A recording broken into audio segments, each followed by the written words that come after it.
voy a decir cuál es la consigna a responder. El escenario es un consultorio, donde ustedes como médicos formados en APS, atienden esta consulta a este paciente. En un consultorio que puede ser en el contexto de una guardia, en un centro de salud o consultorio privado. ¿Sí? Ahí nos posicionamos. Ojo que dentro de un año y 2 o 3 meses ya esto les puede estar pasando. Pero, ¿sí? Bien, entonces, veamos esta paciente. Paciente de 50 años en tratamiento adyuvante con tamoxifeno, operada por cáncer de mama. El tipo de cirugía que se realizó es una mastectomía izquierda y un vaciamiento axilar, hace 3 años. En su anamnesis sistémica sacamos como único dato positivo sofocos intermitentes de larga data. Motivo de consulta, aparición súbita de una reacción tipo urticariana generalizada en piel, acompañada de prurito. Les dejo las preguntas para este caso. Y ya les dije, si quieren ir apuntando, van apuntando, pero vamos a tratar de responder esto, que ustedes me respondan esto, al finalizar la teoría que les voy a dar. ¿Qué significa que está realizando tratamiento adyuvante? Significa que ahora la paciente tiene una lesión oncológica macroscópica y por eso está realizando un tratamiento oncológico, o significa que está haciendo un tratamiento protector. Primera pregunta. Segunda, ¿el tamoxifeno a qué grupo de drogas oncológicas pertenece? Pregunta de examen. ¿A qué grupo de drogas oncológicas pertenece el tamoxifeno? Tercera pregunta. ¿Este motivo de consulta tiene relación con podría tener relación con el fármaco que está recibiendo? Se los dejo para contestar después, ¿está? Vayamos al otro.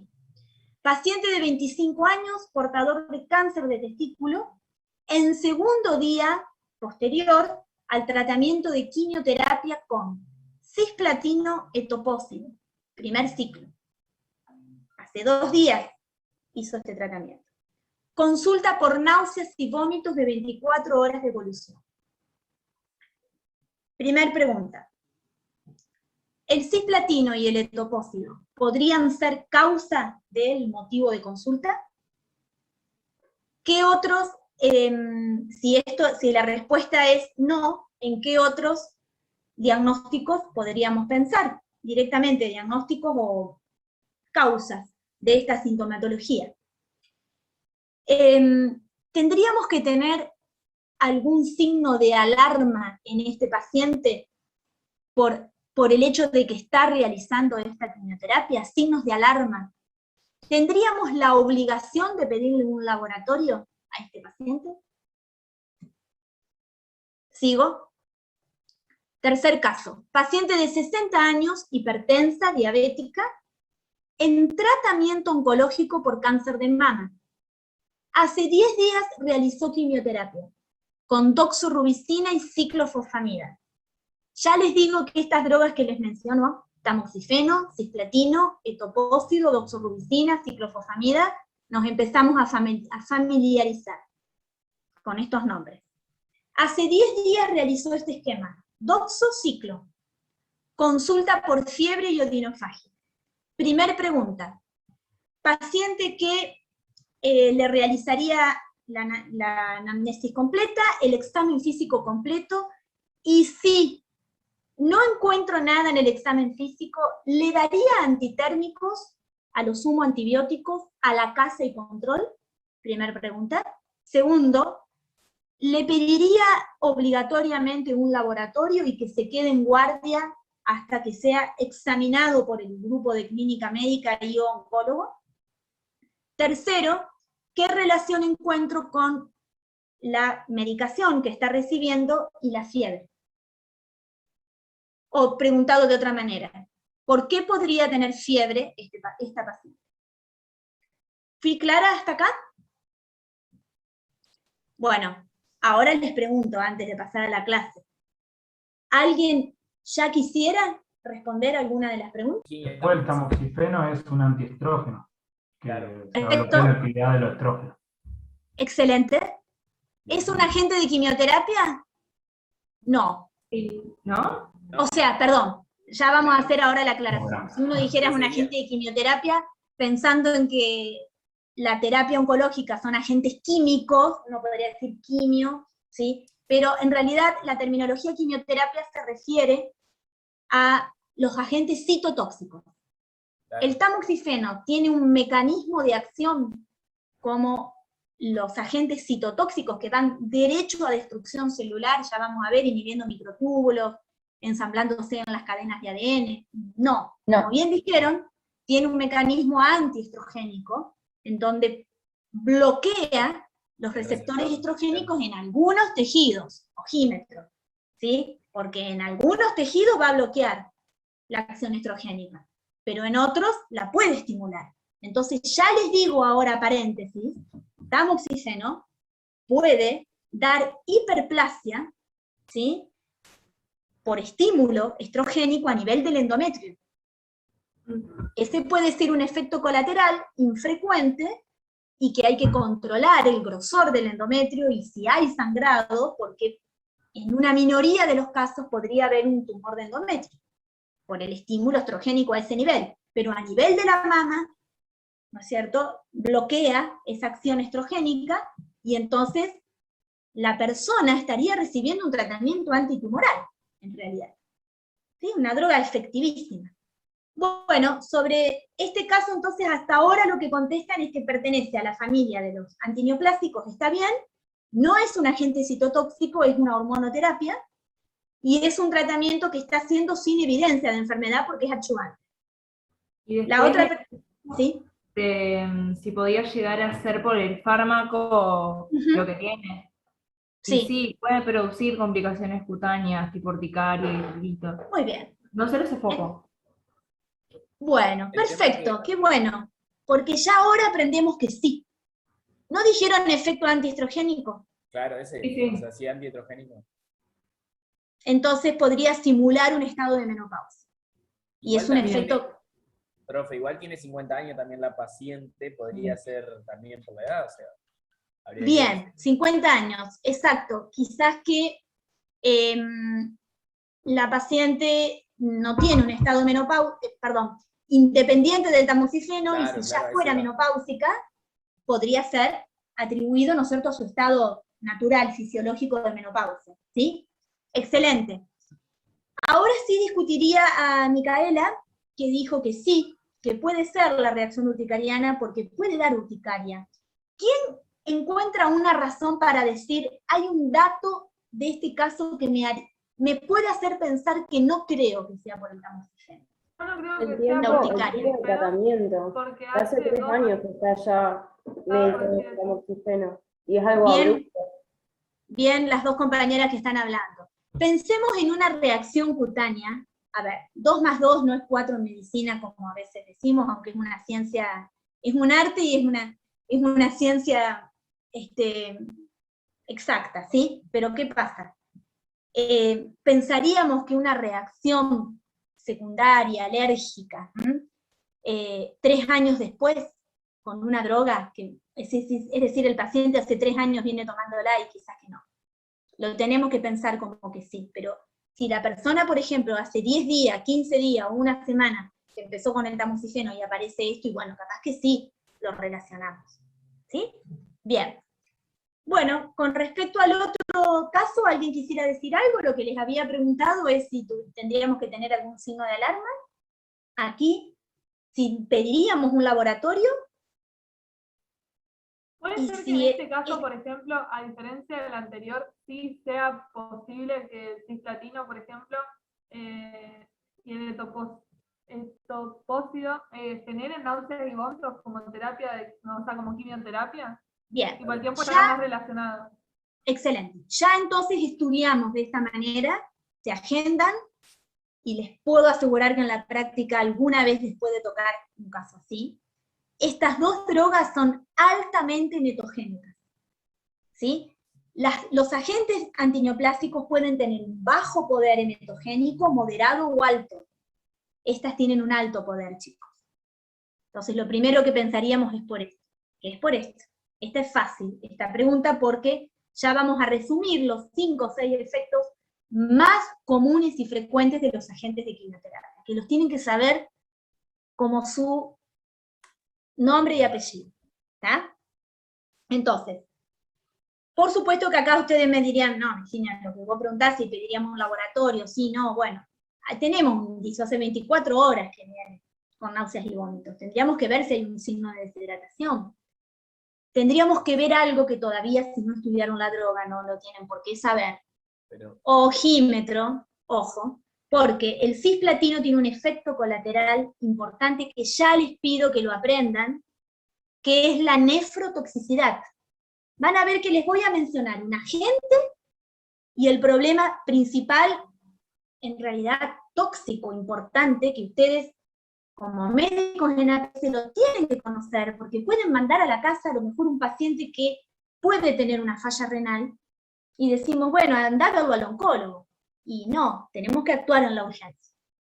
Bien, y en este otro, ¿qué conducta tomarían? Ojo, porque acá, ojo lo que me van a decir, porque ustedes ya vieron este tema.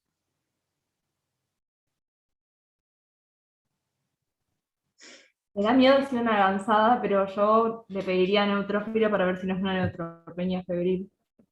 Y así es, doctores. No se va a la casa esta paciente, chicos. Hoy ya duermo tranquila si aprendemos esto, ¿sí? No se va a la casa. Estamos en lo peor de lo peor que le podría pasar a esta paciente. Ya aprendan esta palabra que es nadir. El nadir de la quimioterapia habitualmente empieza a partir de los 7, 8, 9 días. Ya vamos a aprender lo que es nadir. El nadir no solamente de una droga, puede ser de un dato de laboratorio, pero el nadir, diríamos, de los glóbulos blancos, de la toxicidad sobre los glóbulos blancos, de la mayoría de los agentes antineoplásicos, a partir del 9º día. Ahí tenemos bajada profunda y después levanta. Entonces, acá no es luz amarilla, acá es luz roja. Esta paciente merece que rápido sea atendida, y ustedes dirán, pero dolor de garganta, excelente estado general, estable clínicamente. Sí, ahora. Muy bien, Mauro, porque ¿qué pasa? Quema etapas. Sabemos que es una urgencia infectológica el cuadro de una neutropenia febril, no significa que se tenga que quedar internado. Esto apréndanlo, hace 20 años atrás, todo paciente con fiebre, así esté impecable y jugando una maratón, si tenía neutropenia, se quedaba internado. Hoy por hoy, la neutropenia de bajo riesgo se puede tratar en la casa. Pero tenemos que diagnosticar, hacer un seguimiento hemocultivo, tratamiento antibiótico, esperando el cultivo del tratamiento antibiótico. No, never in the life, sino que ya alargamos el antibiótico para cubrir con amplio espectro una posible infección. ¿Es común que se aísle un germen en una neutropenia febril? ¿Es común? ¿Es frecuente que encontremos el germen? Y los estoy induciendo con la pregunta. Pero es importante saber esto. No, obviamente que no. El tema es que no sabe la causa de eso muchas veces. No sabemos, entonces empezamos el antibiótico, pero le pedimos los cultivos. Y en la mayoría de los hemocultivos, uro que pedimos, ¿se aísla un germen? La mayoría de las veces no se encuentra la causa. ¿Y por qué tuve fiebre, doctor? Y en realidad es la flora endógena general, la que más participa, ¿no es cierto?, en estas infecciones, y en general puede ser un cuadro respiratorio banal, ¿sí? Si evoluciona bien, por supuesto, o no se encuentra. Pero el paciente neutropénico febril, ¿sí?, la infección la manifiesta de libro y clínicamente bien, no. ¿Puede quemar etapas? Sí, señor. ¿Podemos encontrar un infiltrado en la RX? No. Si no tenemos proceso inflamatorio, ¿sí?, normal y común, en donde pueda reaccionar normalmente, ¿sí?, ante una noxa el organismo, eso está fallando, entonces uno trata, y a veces sobretrata, pensando en que es un cuadro grave, y si después no lo es, volvemos para atrás. Esto no significa tirar antibióticos porque sí, pero si tenemos una urgencia infectológica con una neutropenia febril, empieza antibiótico. La elección del antibiótico es re difícil, no hay una receta, porque hay que ver distintos criterios.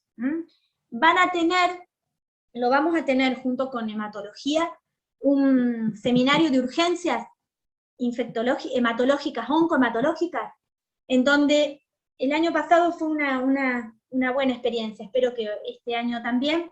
En 10 minutos vamos dando todas las urgencias, los tips importantes, ¿sí? Entonces ahí, bueno, lo vamos a volver a repasar. Bueno, arrancamos con este temón. Hoy no vamos a alcanzar a dar todo tratamiento oncológico, vamos a ver hasta dónde llegamos hoy, ¿sí? Y continuamos, si Dios quiere, el viernes que viene, pero vamos a tratar de responder en forma más completa, si podemos, con más datos, el caso previo. Chicos, ¿vamos bien hasta acá? Sí, todo bien. Sí, profe. Bueno, gracias por responderme y por participar. A ver.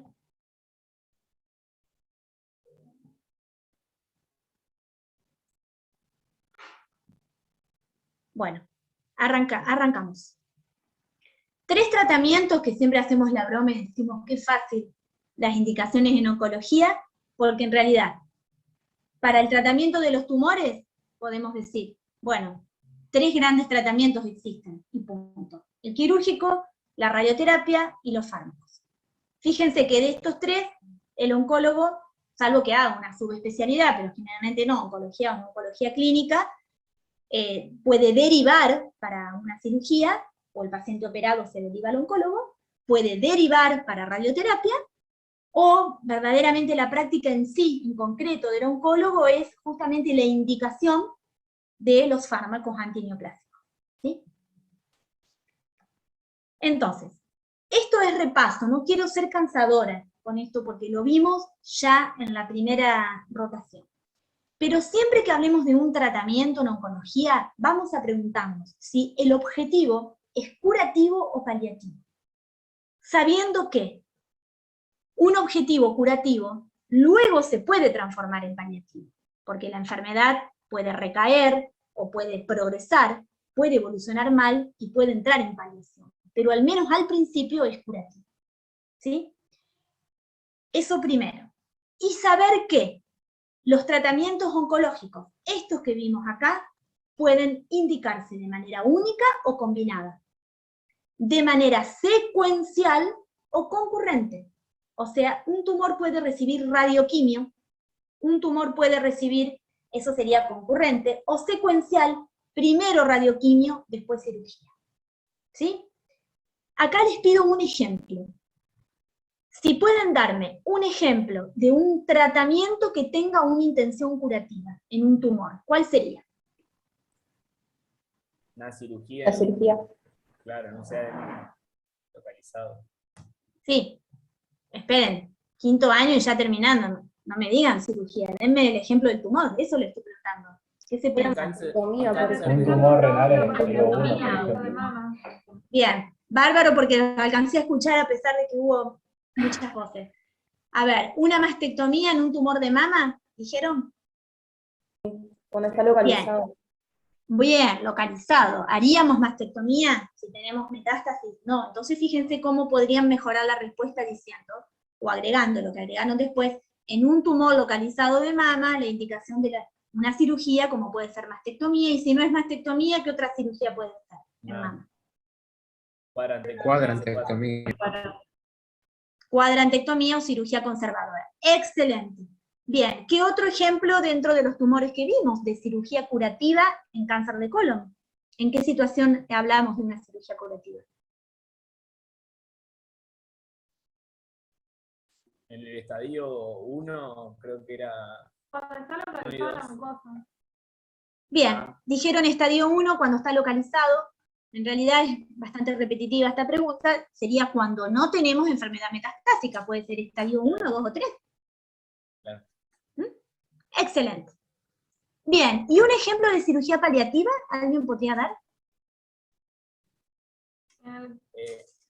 La colocación de un stent en un cáncer de esófago. Muy bien. ¿Sí? ¿Puede ser cirugía citorreductora en un cáncer de ovario? Con Bien. foco en Sí. peritoneo. Sí. Una Sí. metástasis en columna vertebral que comprima el canal medular ahí. Muy bien. Muy bien. Excelente. ¿Otra? Ahora las vamos a ver. Las vamos a repasar. Ya lo tenían en esto. Ahora las repaso. Muy bien lo que respondieron. No se agranden tampoco. Sigan estudiando. Bueno. Pero muy bien. Bueno, entonces, fíjense. Otro principio importante. Enfermedad localizada. Para solucionar, erradicar el tumor, la podemos tratar con métodos locales, ¿sí? Como cirugía, radioterapia, una terapia ablativa. Una enfermedad sistémica no le indicaríamos un tratamiento local para tratar todo el tumor, sino que sí o sí tengo que hacer tratamiento sistémico. Y se pueden combinar ambos. Acá yo se los había explicado, la vez que lo dimos, una enfermedad localizada puede recibir un tratamiento local, pero no significa que no le indiquemos quimio, sino que acá el objeto de esto es que ustedes puedan diferenciar simplemente este concepto. Nunca una enfermedad sistémica haríamos solamente tratamiento local, porque es insuficiente. ¿Haríamos tratamiento local en una enfermedad sistémica? ¿En qué situación? Para paliar algo.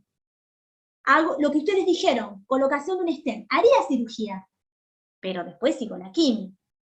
Haría radioterapia después de la cirugía descompresiva de columna.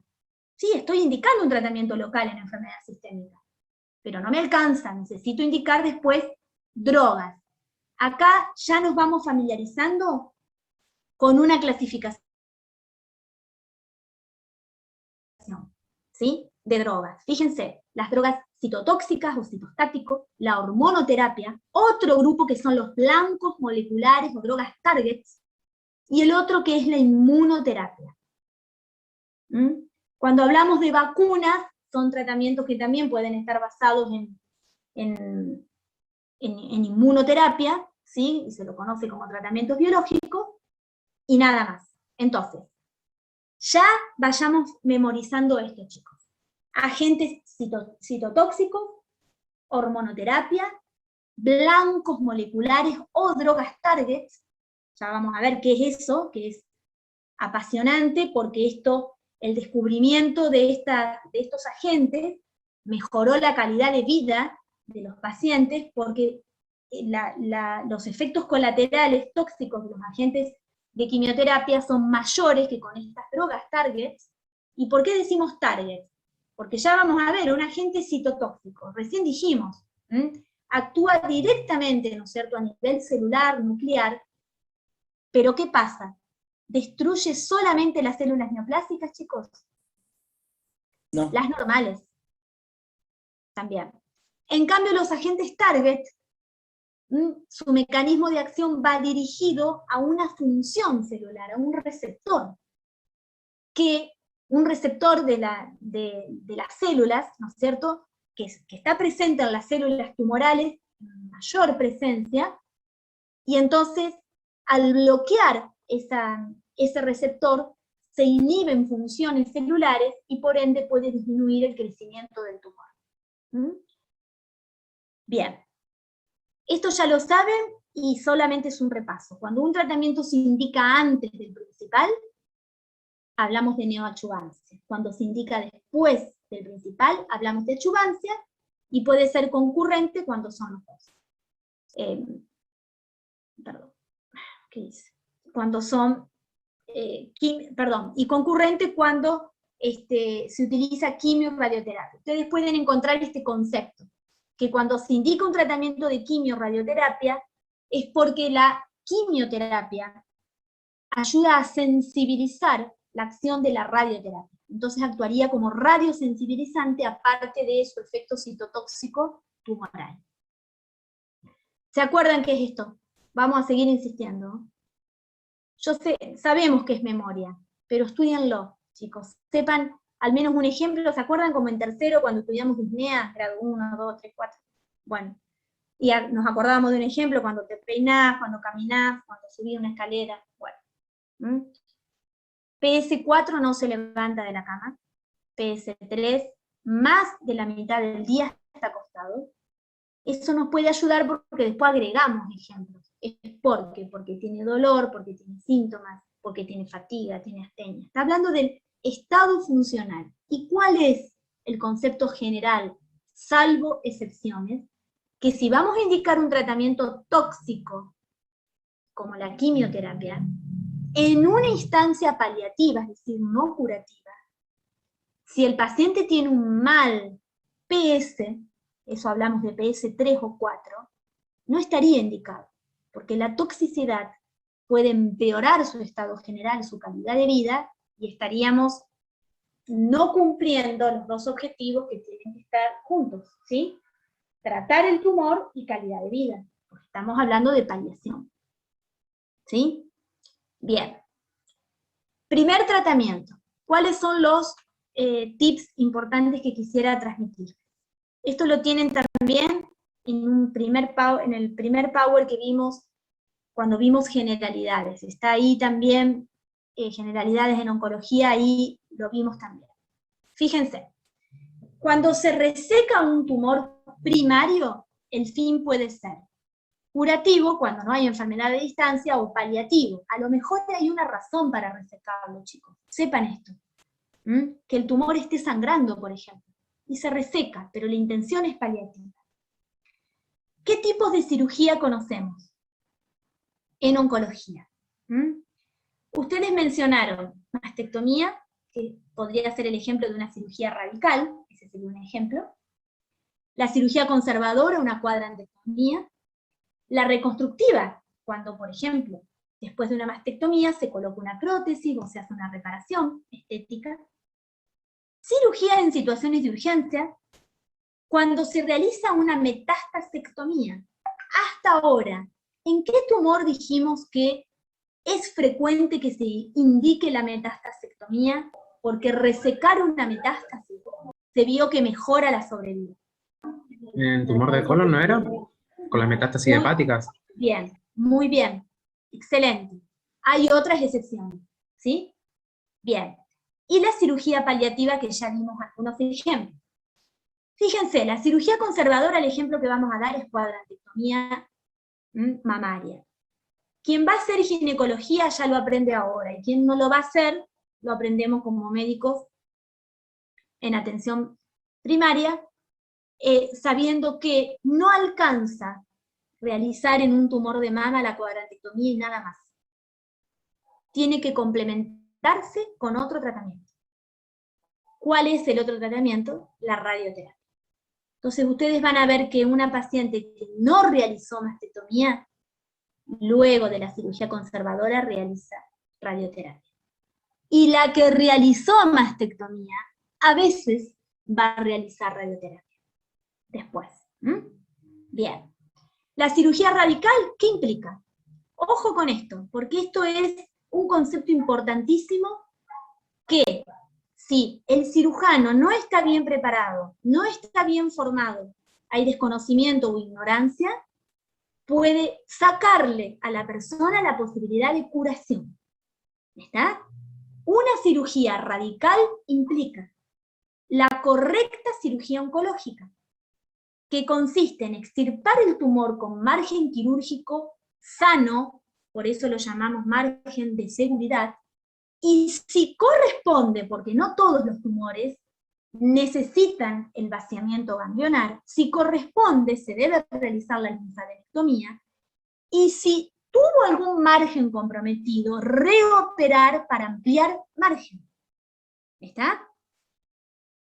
Ustedes, si alguno de ustedes va a elegir cirugía, en oncología es importante aprender el concepto de R0, R1, R2, que no es residente de primer año, de segundo, bueno, el 0 no existiría, o R3. ¿Qué es R0, R1 y R2? ¿Alguien sabe?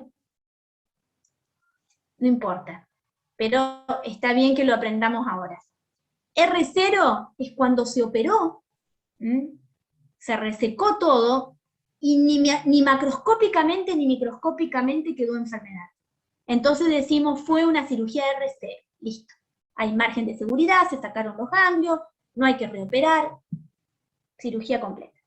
R1 es cuando queda enfermedad residual microscópica, y R2 es cuando quedó macroscópica. Por ejemplo, una R2 podría llegar a ser una citorreducción, como el ejemplo que dio hoy Luciano, que en ovario se reseca, se trata de resecar lo que se puede, pero queda enfermedad. Una R2 podría ser, mire doctor, entre el cirujano, ¿no? Nos explica, operé, resequé la tumoración, pero me encontré con más enfermedad que no pude resecar, y es una cirugía R2. Acá tenemos el ejemplo de la citorreducción. Profe, perdón, Sí. te consulto, los conceptos esos de R0, R1, ¿aplican solo para la cirugía? Sí, sí. Vos sabés, Ana, preguntaste, sí. Si aplica para otro tipo de tratamiento, te lo digo humilde y honestamente, no lo sé. Siempre se ha utilizado para el tratamiento quirúrgico. Cuando vos decís otro tratamiento, ¿cuál sería? No, era si aplicaba tipo para la radioterapia y demás. No sabía que Para era solo. radioterapia no, porque vos imaginate que en radioterapia no podés tener una evaluación para decir si quedó algo microscópico o macroscópico, ¿sí? Sería para cuando uno reseca, pero no estaba pensando en algún otro tratamiento, pero ese es el quirúrgico.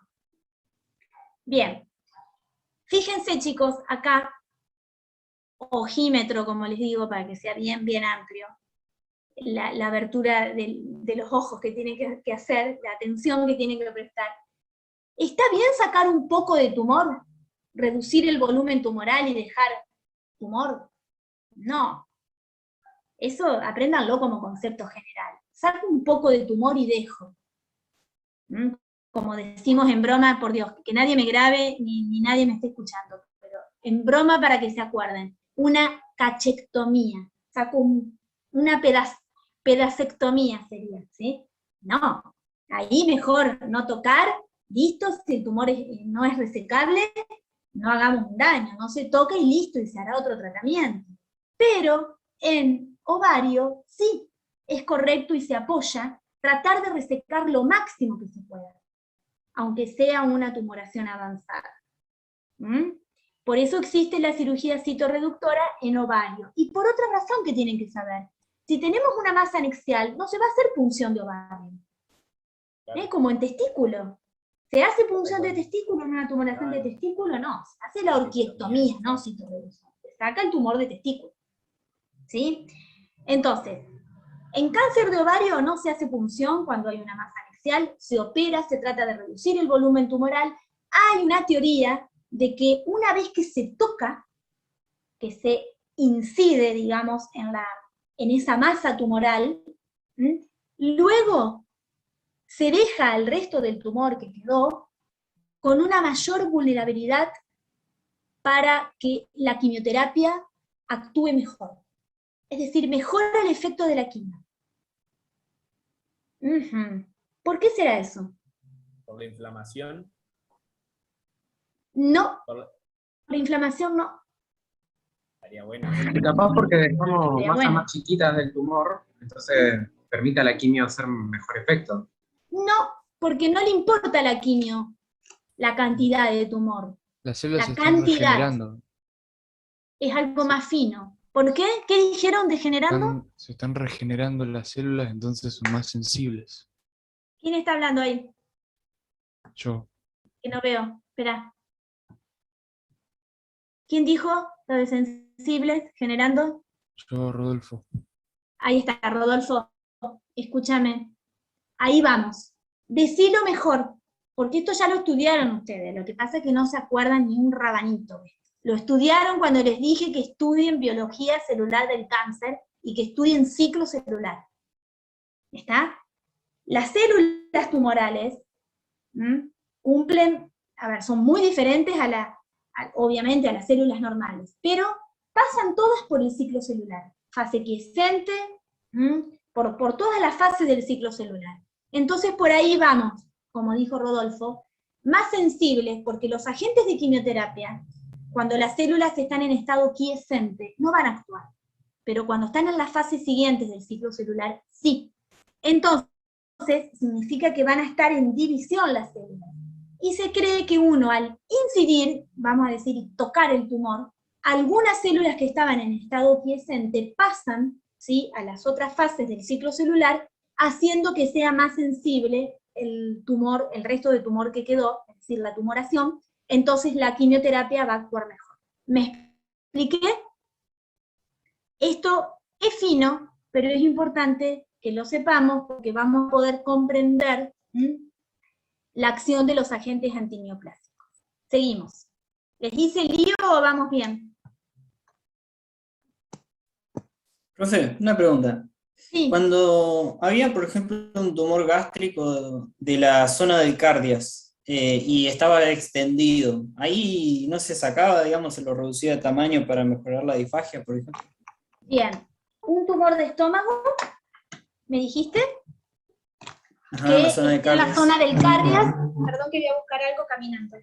Que está en la zona del cardias, me decías, y que justamente puede tener obstrucción, entonces, para mejorar la disfagia. Bien, en ese caso, Nicolás, Es paliativo, ¿no? exacto, si es un tumor avanzado, paliativo. estamos en paliación. En ese caso, si es para mejorar disfagia, sangrado, supongamos que el paciente tuviera un tumor sangrante, ¿no es cierto? Uno podría hacer la gastrectomía, pero no la cirugía pensando, a ver, no la cirugía parcial, resecando solamente la zona del cardias para paliar la disfagia, porque ahí sería una cirugía, como dijimos recién,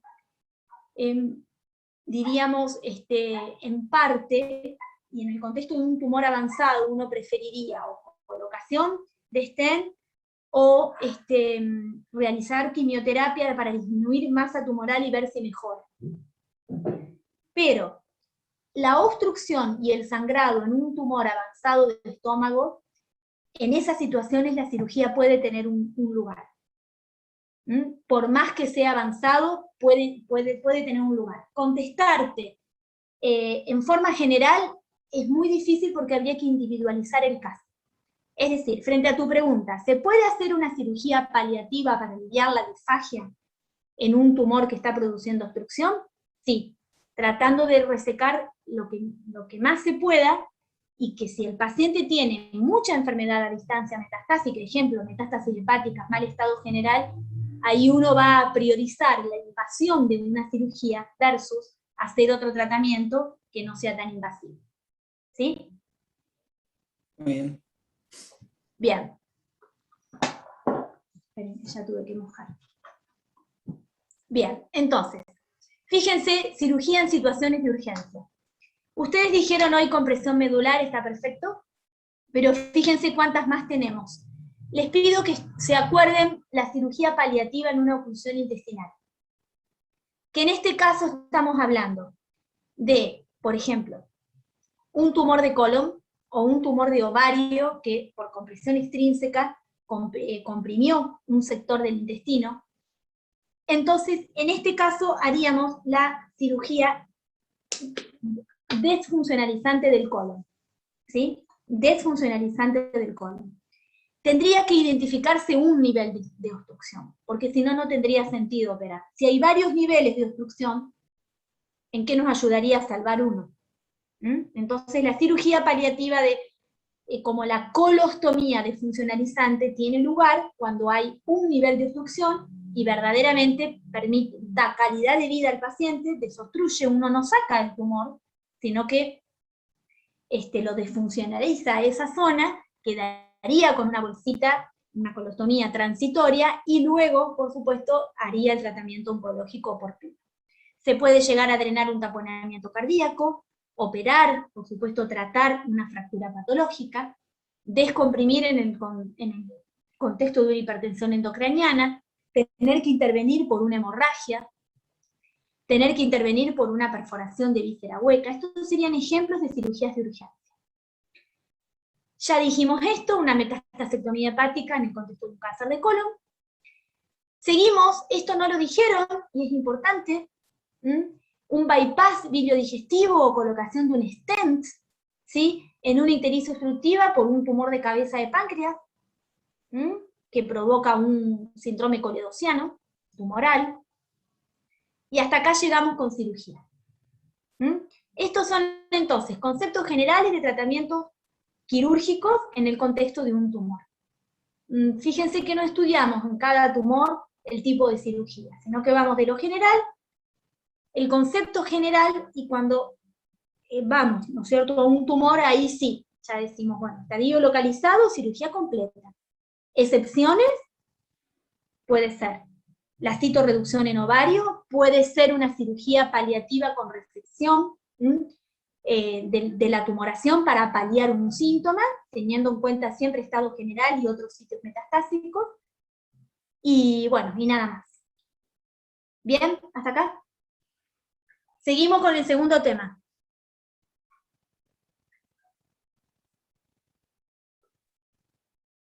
Bien. ¿Tienen alguna otra clase después de las 20, chicos? Díganme. Bueno, por suerte.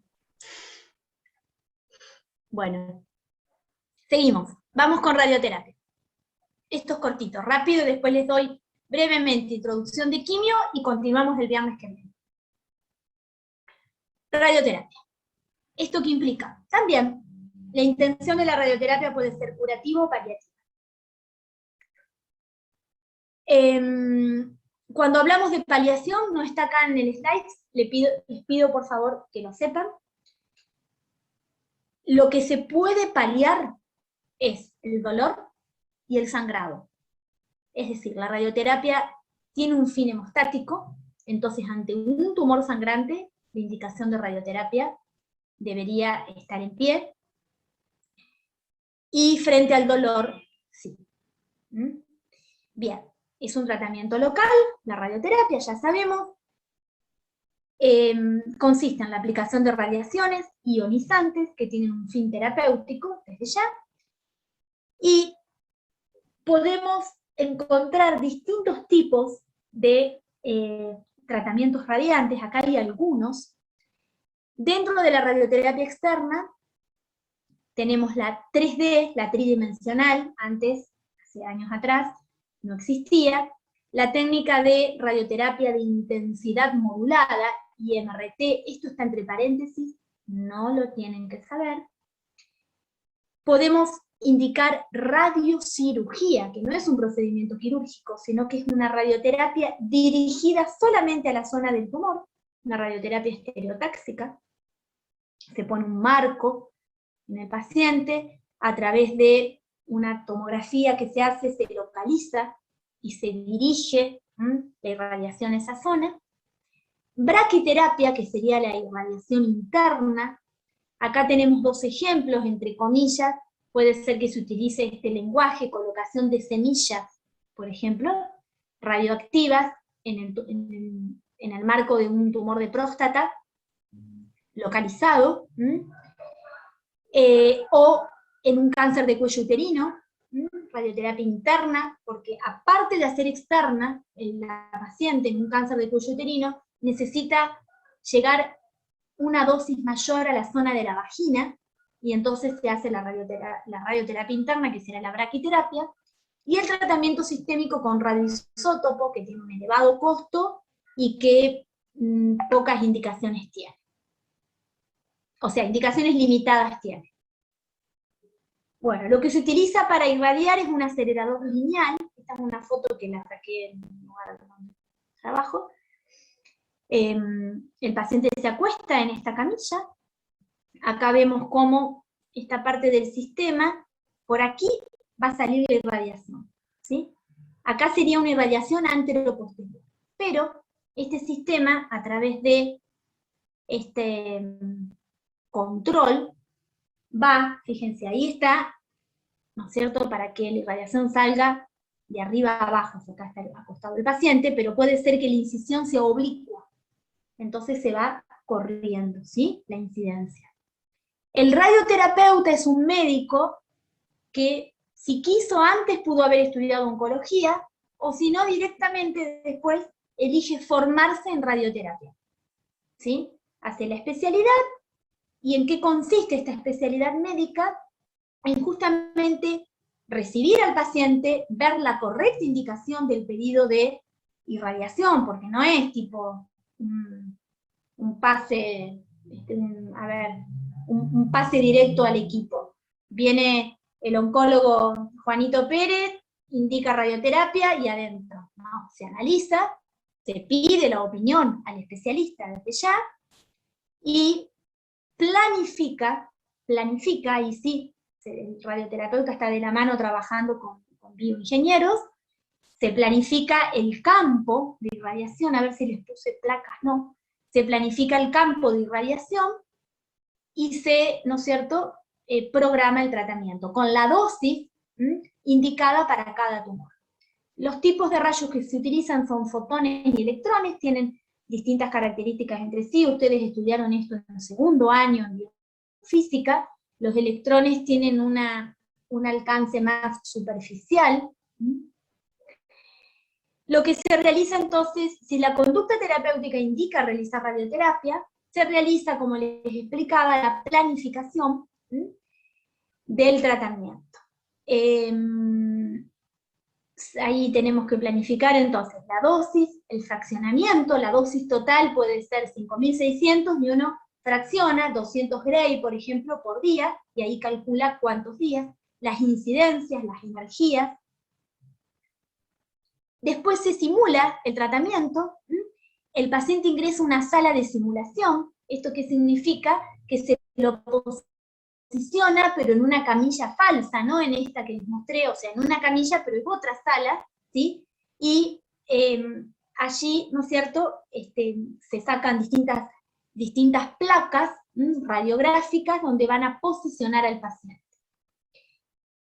Ahí tenemos entonces el equipo simulador, la camilla, lo que les expliqué de las placas, y luego las zonas que no deben ser irradiadas, chicos, alrededor del campo que se limita de irradiación, se protegen con bloques, bloques que se colocan, ¿no es cierto?, alrededor de donde va a salir el haz de irradiación, para proteger esos tejidos que no tienen que ser irradiados. Fíjense, acá por ejemplo vemos como el campo de irradiación, ¿no es cierto?, puede ser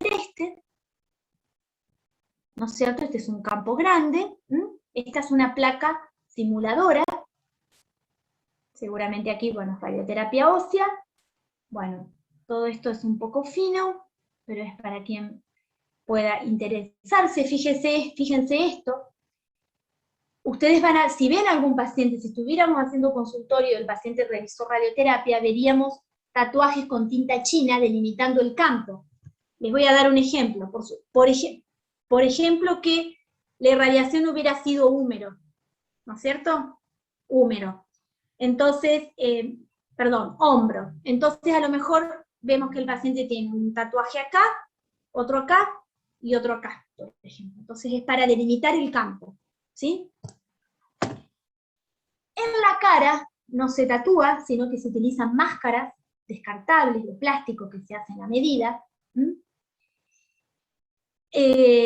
También pueden ver al paciente unas marcas de tinta para delimitar el campo. Se le va a pedir al paciente que no se coloque crema, que cuando se higienice y se bañe sea muy, muy superficial en esa zona, para que no se salga la marca. Si no, hay que volver a marcar otra vez, lleva una demora para el paciente, bueno, para el profesional también. Ahora bien, a ver, ¿cómo les explico esto para que se comprenda bien?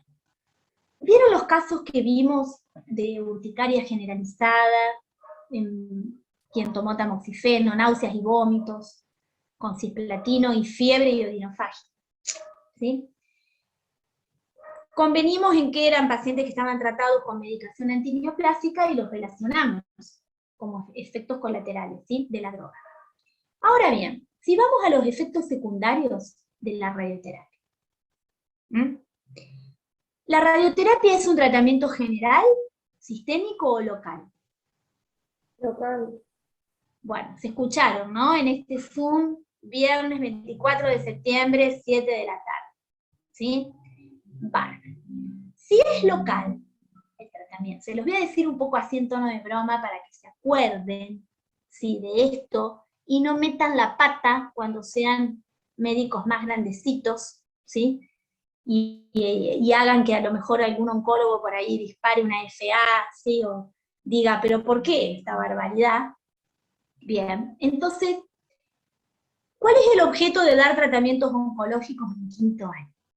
¿Que se aprendan los nombres de todos los agentes de quimioterapia? No. Todos los mecanismos de acción, farmacocinética, farmacología, no. Pero sí que aprendan cuáles pueden ser los efectos secundarios y los más frecuentes. Porque esto es lo que ustedes, esto es lo que ustedes deberían detectar y tratar, ¿sí? Bien, entonces, si es un tratamiento local y el paciente tiene una llaga en la boca y se está irradiando la cadera, ¿van a decir que esa llaga es por la radioterapia? Never. ¿Sí? In the life. In the life. Vamos, bien. Siguen con esa broma. Bien. Entonces, mis queridos niños, acá les menciono algunos efectos, ¿sí?, frecuentes, pero vamos a relacionarlo con el sitio de irradiación. Si se está irradiando la mama, ¿sí?, y el paciente viene con cefalea, náusea, vómitos, ¿vamos a decir que es por la radioterapia? Por la radioterapia. No, no negamos el síntoma que puede tener, pero no es por los rayos. ¿Por qué? No es por la radioterapia porque es un tratamiento local. ¿La radioterapia puede dar efecto inflamatorio agudo? Sí. ¿Puede dar lesiones severas? Sí, pero dentro del campo de acción. ¿Sí? El único que no entraría en el campo de acción, porque tiene un efecto a nivel medular, que esa es la toxicidad, ¿no es cierto? Y cada tejido tiene una dosis limitante tolerada de irradiación que puede recibir, es una pancitopenia, es decir, que pueda producir leucopenia, anemia, plaquetopenia. Esos son otros efectos secundarios que nunca van a ser tan profundos como los de un agente de quimioterapia, ¿sí? Entonces, fíjense, si tenemos mucositis, como lo que estamos viendo, que quizás que vemos esta lesión en un paciente, quizás vemos esta lesión y ya pensamos en una causa infecciosa, que puede ser que se agregue, pero es en la minoría de los casos. En la mayoría de los casos esto es tóxico, directo, por culpa de la radioterapia. Fíjense esa placa blanquecina, el paciente tiene intenso dolor, podemos ver las fauces congestivas, eritematosas, como ya les dije, intenso dolor, puede haber exulceraciones.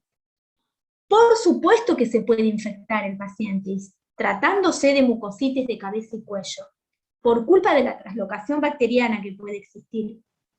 La infección puede ser gravísima, ¿sí? Entonces siempre prestar atención si hay que cubrir con antibióticos adelante, pero sepamos que así de grosso como estamos viendo, podemos encontrar mucositis, pero si se está irradiando, ¿qué zona? En este caso, cabeza y cuello, boca, ¿sí? O sea, decimos tumor de cabeza y cuello seguramente, puede ser lengua, puede ser fauces, mucosa yugal, encía, ¿sí? Entonces, mucositis en irradiación por tumores de cabeza y cuello. ¿Qué pasa si se está irradiando la mama? Y si ustedes ven estos, y esto pasa en el 90%, si no sabemos que está realizando radioterapia, lo primero que diríamos es que tiene una erisipela. Fíjense, hasta delimitado. Pero fíjense lo perfecto de esta radiodermitis, que justamente está lo rojo en el campo de irradiación, la línea roja, acá al límite.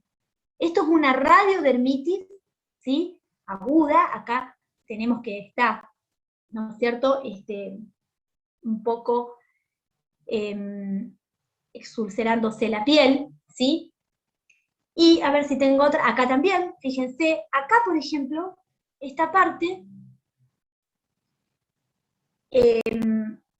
acá tenemos, ¿no es cierto?, el cuello, ¿no es cierto? Y vemos cómo tenemos una zona, aparte del eritema, exulcerada, acá vemos cómo el pezón y la areola está más eritematosa y hasta también exulcerada, y fíjense todo el campo de irradiación, cómo se delimita acá, fíjense, es hasta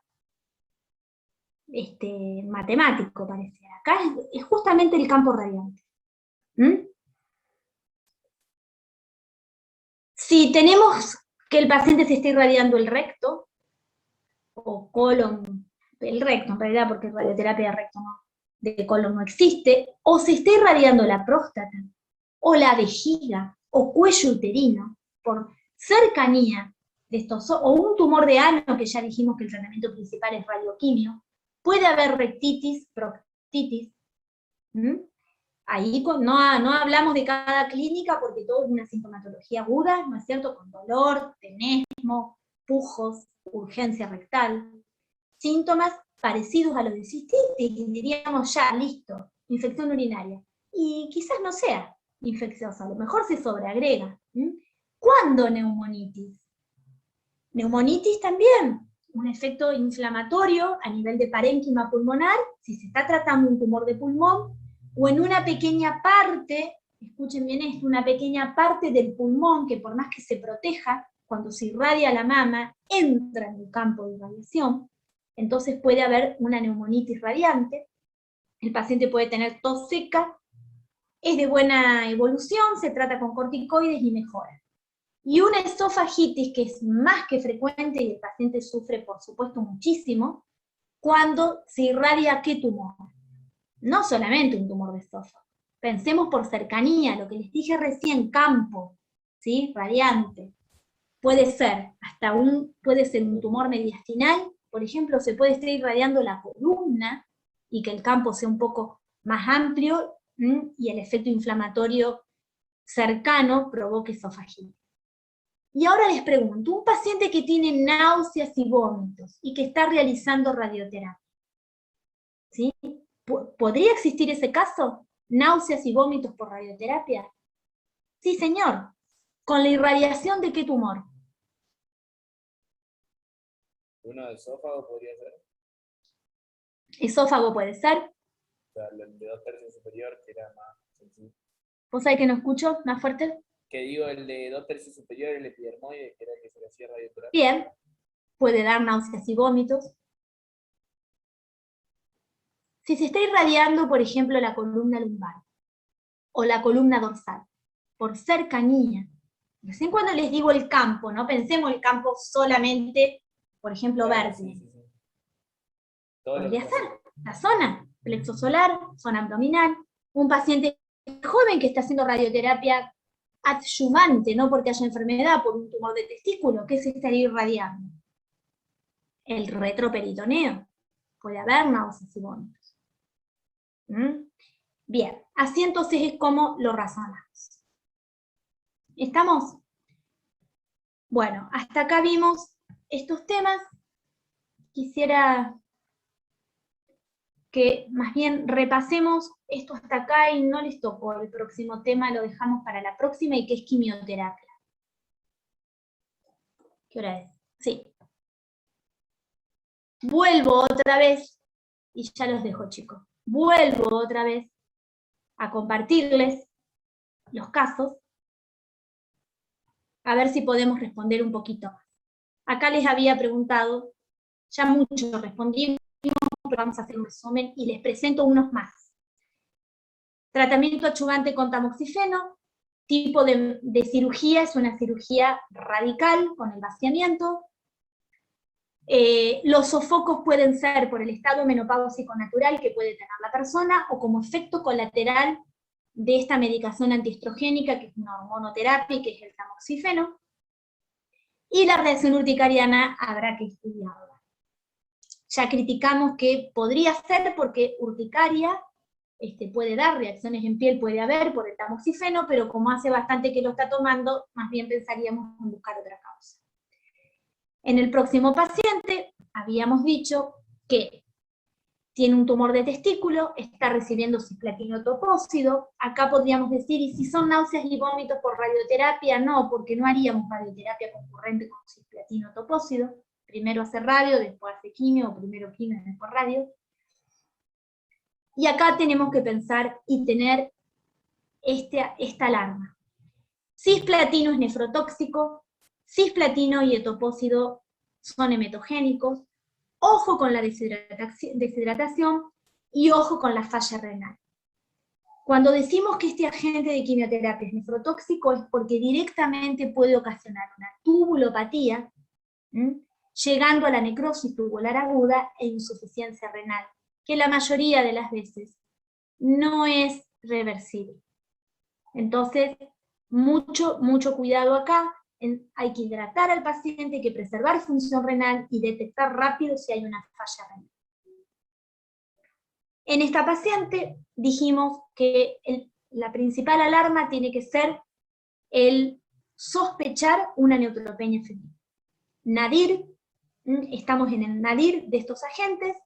Ya les digo, para la próxima clase que los vamos a ver, cuáles son los efectos colaterales más importantes de estas dos drogas que les pido que la estudien, porque son agentes de quimioterapia de uso muy frecuente. La doxorubicina es una droga que tiene un efecto colateral importantísimo, el cual tiene que ser chequeado sí o sí antes de indicarla, y que no sé si ya saben cuál es. Doxorubicina, ¿no? Bien. Es el cardiotóxico. Entonces, quien vaya a hacer cardiología, quien vaya a ser especialista en imagen y haga ecocardiograma, quien vaya a hacer medicina nuclear con estudio cardíaco profundo, quien vaya a elegir oncología, quien vaya a elegir clínica, ojo, sepan bien las secuelas, los efectos colaterales de esta droga, porque lo que produce es una miocardiotoxicidad con depresión de la función sistólica y falla cardíaca. Entonces, sospechar signos de insuficiencia cardíaca si hizo esta droga, sospechar no, tenerlos presentes, por supuesto. Nunca empezaríamos a hacer esta droga si no tenemos una función sistólica ventricular izquierda normal. ¿Y saben en qué práctica ustedes pueden tener? ¿En qué situación ustedes pueden recibir un paciente y tener que preguntar esto y ahí decir, ojo, esto lo tengo que tener en cuenta? En un paciente que ingresa con insuficiencia cardíaca y que les dijo que tuvo un tumor de mama. ¿Usted hizo quimioterapia? Sí. ¿Y se acuerda el nombre de la droga? ¿Qué droga hizo? No. ¿Y saben qué le pueden preguntar? ¿Se acuerda el color de la droga? Miren lo que les estoy contando, pero ustedes dirán que esto es intrascendente. Pero a lo mejor en una guardia a las 3 de la mañana, que no van a llamar al oncólogo para preguntarle qué quimio hizo, creo, espero. Sí, si tienen que llamar, llamen. La doxorubicina es de color roja. ¿Sí? El polvillo que viene para preparar y después se tiñe y la misma paciente, o esta también se utiliza en otros tumores. En los linfomas, por ejemplo, el propio paciente les puede decir, no sé el nombre de la droga, pero era roja, doctor. Y aparte que lo va a estar viendo. Siempre lo ve, ¿no es cierto?, el paciente. Bien, entonces nos acordamos de la cardiotoxicidad por doxo, nos acordamos que ambas drogas pueden producir mielosupresión, igual que la previa, ojo, cisplatino y etopósido también. Pueden producir alopecia, la doxorubicina produce alopecia, y después veremos otros efectos colaterales. Vamos a este caso. Y después hacemos el anclaje la clase que viene. Queda poquito, chicos. Fíjense, paciente de 55 años, portador de cáncer de pulmón, ustedes están rotando ahora en la rotación C, así que viene bien este caso. En tratamiento con radioterapia y quimioterapia concurrente, y que se encuentra en 15º día posterior a la quimioterapia con estas dos drogas, carboplatino, paclitaxel. Consulta por dolor torácico anterior reciente. Además refiere parestesias en manos y pies y artromialgia generalizada. Bueno, acá se complicó un poco el tema. El paciente está haciendo ahora radioquimio. Y hace 15 días hizo quimio. Con estas dos drogas. Que ustedes me imagino que ya están familiarizados con estos nombres, ¿no? Es muy fino, ya lo sé. Bueno, entonces a lo mejor sí, porque no quiero ya decir nada, pero a lo mejor... Pero estas drogas, a ver, se los pregunto, hago un paréntesis. Estas drogas es primer contacto que tienen, ¿no? Porque no lo han visto. Bien. Muy bien. Entonces, no las estudiamos todavía, pero fíjense, llega a la guardia, como les dije al principio. Este paciente llega a la guardia, ustedes están en una guardia de un sanatorio. Le duele el tórax, región anterior. Hacemos la anamnesis. Solamente tiene este síntoma, y aparte nos dice que tiene hormigueos en manos y pies y dolores articulares. Entonces, vayamos a preguntas dirigidas, mucho podemos hablar, pero voy a preguntas dirigidas. Ese dolor torácico anterior en este paciente, ¿por qué podría ser? ¿La radioterapia? ¿La radioterapia? Podría ser porque está en el campo. No sabemos que se está irradiando, pero sí les cuento que está haciendo radioterapia en tórax, sobre el nódulo pulmonar. Claro, que dice, claro, tiene un CA de pulmón, se tiene que ir. Tiene un cáncer de pulmón, no, porque podría estar haciendo radioterapia en cerebro porque tiene metástasis cerebrales. Sí. ¿Sí? Bien, Mauro. Entonces, podría ser por la radioterapia. En esta zona dijimos efecto inflamatorio y sí, puede haber dolor en la zona. Puede ser por la propia tumoración, que tenga contacto con pleura, con pared torácica, y claro, que haya dolor. En eso pensaba yo, en la parestesia en manos, depende de dónde sea. ¿Cómo? Acércate más el micrófono, para yo voy a tratar de... Digo que tiene parestesia en mano y pie, si no estaría bueno pensar en las metástasis ganglionares que generan las parestesias, pero en este caso tienen los dos lados, son simétricas, así que no sería tan bien. actual. ¿A dónde pensarías las metástasis ganglionares, Mauro? En axilas, digo yo, pensando en... Por compresión. Claro. Muy bien. El tema de las parestesias. El tema que tienen las manos y los pies también sería un poco... Ahí, ¿en qué causa pensarías? Porque fíjate que son manos y pies. Me acuerdo de la optativa de cuidados paliativos que un efecto adverso de la quimioterapia es toxicidad neurológica. Sí. Yo me tiraría para... Que todavía no lo saben, pero ya les pido que lo aprendan y lo vamos a ver. Esta droga de difícil pronunciación, paclitaxel, da neuropatía periférica, sensitiva principalmente, distal. Entonces, está perfecto como razonaron. Les hago más difícil la situación. Supongamos que es solamente en pies las parestesias. En este paciente, ¿qué deberíamos sospechar también?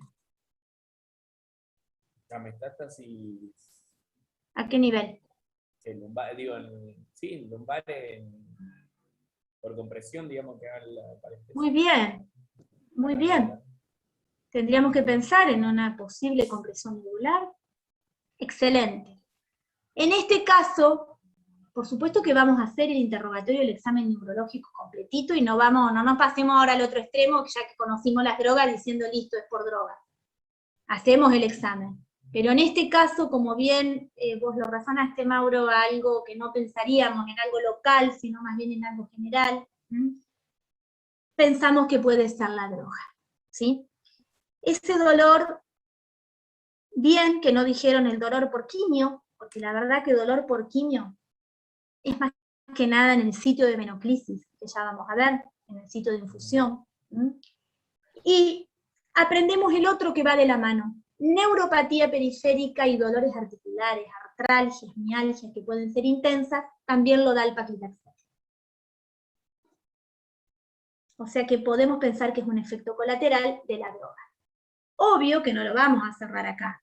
Dolor por radioterapia. Este paciente, me imagino que igualmente, por más que tenga tumor de pulmón ya conocido, ¿dijiste un electro? Sí. Genial. Otro, paciente de 40 años, cáncer de cuello uterino en tratamiento concurrente con radioterapia y cisplatino semanal, que consulta por diarrea, 10 deposiciones abundantes por día, náuseas, vómitos de 48 horas de evolución. Bien. Entonces acá, presten otra vez atención. Primero, ¿qué les dije del cisplatino? Una alarma. Cisplatino lo utilizamos, fíjense, en cuello uterino y en el primero, cisplatino topócido con el tumor de testículo. ¿Qué cuidado teníamos que tener? Renal, aprendimos, ¿sí? Nefrotóxico, excelente. Si tiene náuseas y vómitos y diarrea, iríamos corriendo a preservar función renal, ¿no? Dejamos todo lo que estamos haciendo y vamos volando a hidratar al paciente, a pedirle una función renal y todo el medio interno que necesitemos controlar, porque tiene náusea y vómito 2 días, 10 deposiciones. Bien, dijimos el daño tubular que puede dar.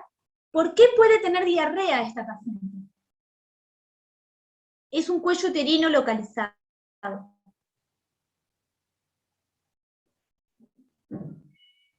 Bueno, los perdono. Al estar irradiándose el tumor de cuello uterino, dijimos, radioterapia, tratamiento local. El peritoneo puede...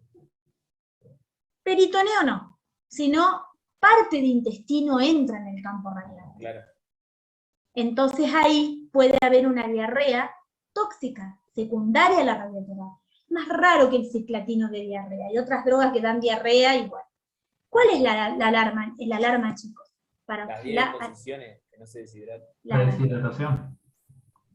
Exactamente. Hidratación, y sepan esto, chicos, esta diarrea es una diarrea tóxica.